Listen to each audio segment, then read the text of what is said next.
Mga kaistorya, kumusta kayo dyan? Kung kayo ay bago pa lang sa aking YouTube channel, please don't forget to subscribe.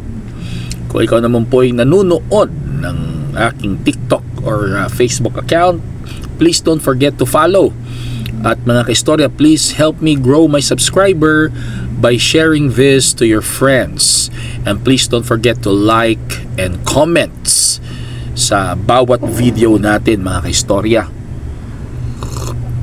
At kung ikaw naman po ay natuwa, nasiyahan, nasatisfy sa mga topics natin, please don't forget to click that icon na nasa screen. Yan ay makikita sa lower right.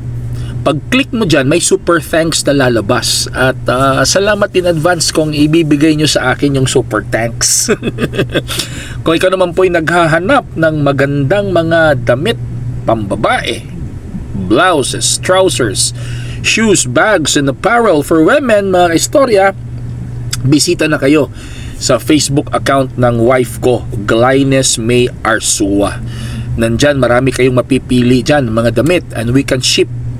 Kung nasan man kayo ngayon, just send your order sa kanyang messenger and we can ship it. Mura lang po ang ating mga shipping fee dyan, mga kaistorya. At para mas uminit pa ang ating balitaktakan, mga kaistorya, di natin ito malilimot. Genesis yan, ha? Genesis Organic Spirulina. Alam nyo, mga kaistorya, napakaganda nitong Genesis Organic Spirulina. Alam nyo kung bakit? Kasi ito ay organic, hindi ito synthetic drug, wala itong side effects, mga kaistorya.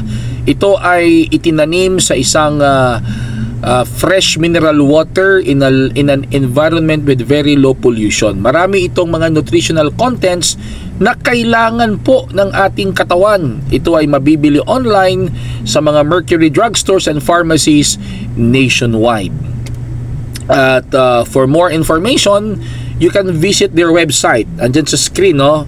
Visit their website, mga kaistorya, or please call or text these numbers na nasa screen. Ayun. So, para tuloy-tuloy lang ang ating mainit pero masaya na pag-uusap, ay uminom muna tayo. 4 na spirulina iniinom ko araw-araw.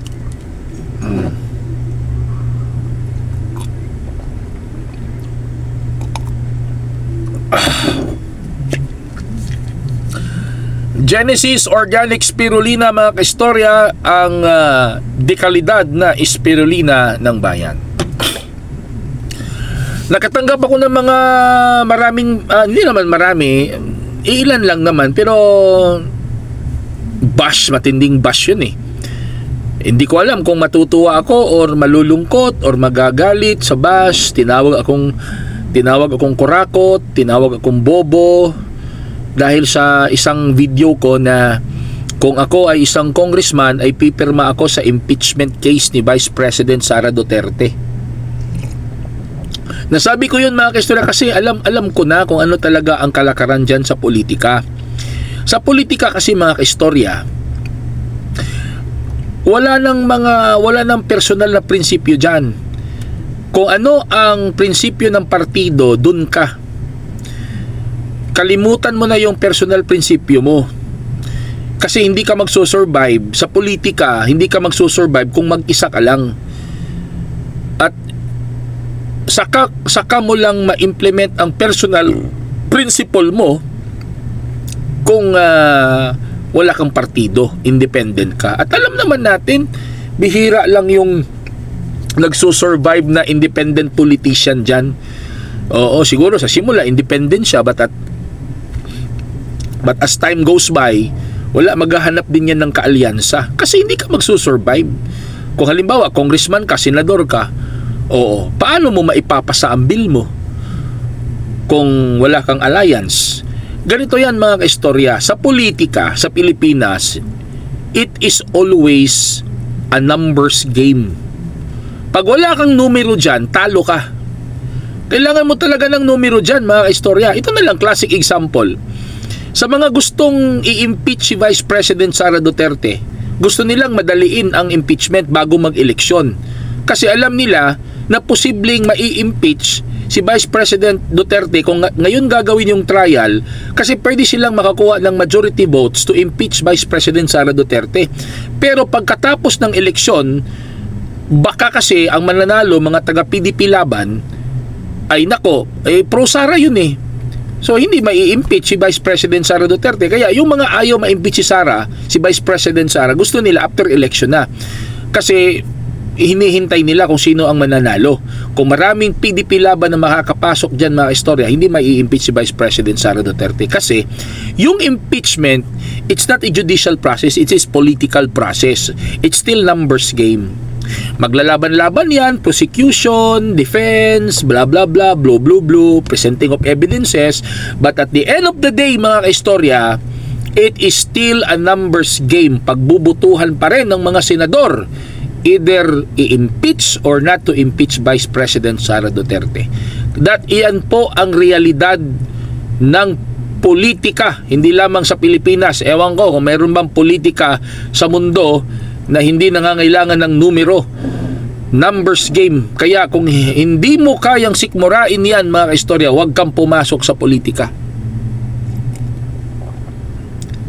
Kung ang gusto mo lang naman ay magserbisyo, tumulong, pwede ka namang tumulong na hindi ka magpolitiko eh. Magtayo ka ng non-government organization, magtayo ka ng foundation, o di makatulong ka. Kaya yung nang bash sa akin, hindi nila naunawaan yung context ng aking video.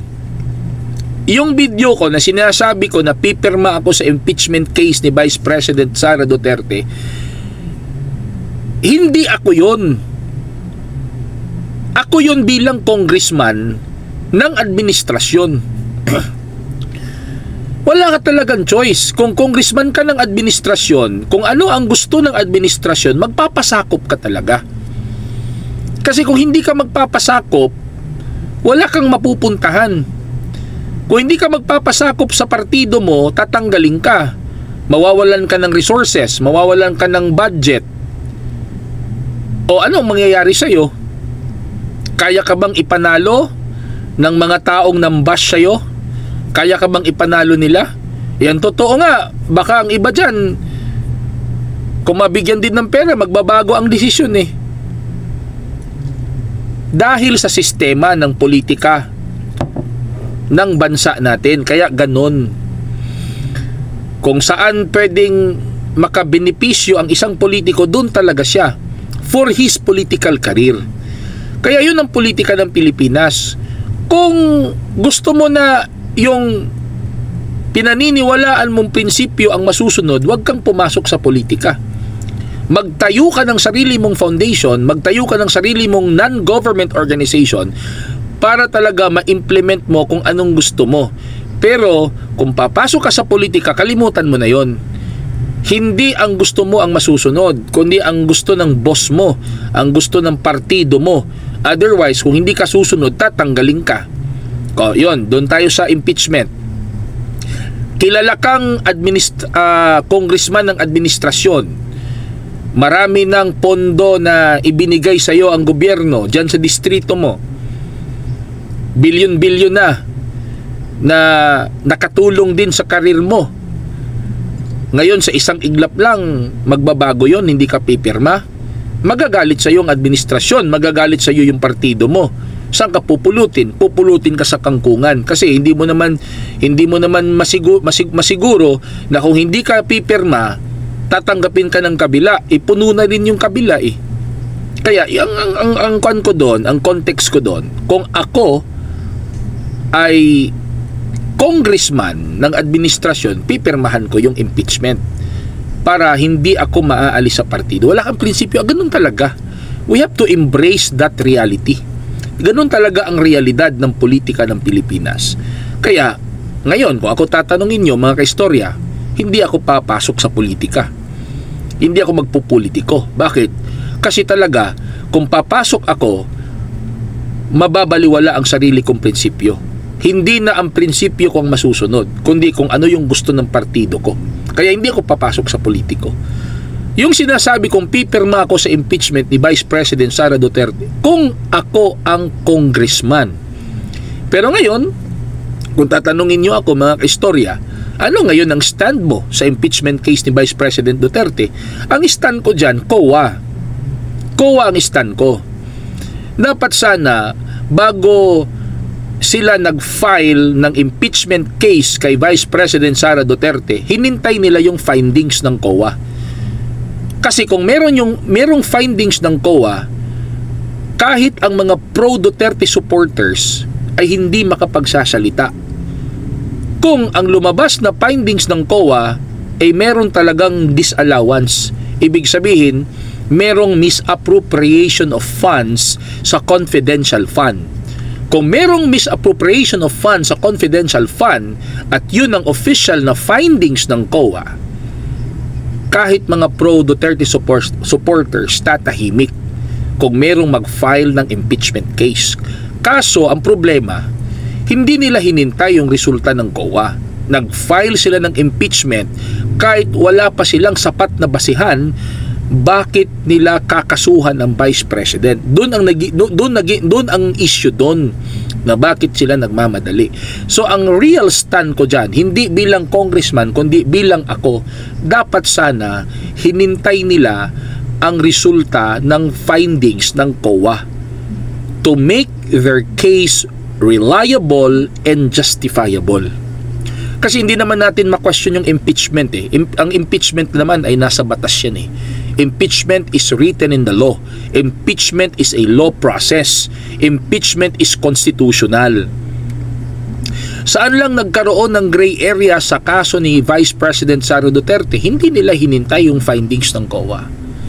Kaya kung ako tatanungin nyo, ay kung gano'n na walang findings pa ng COA, kahit mag-file, hindi ako mag-file eh.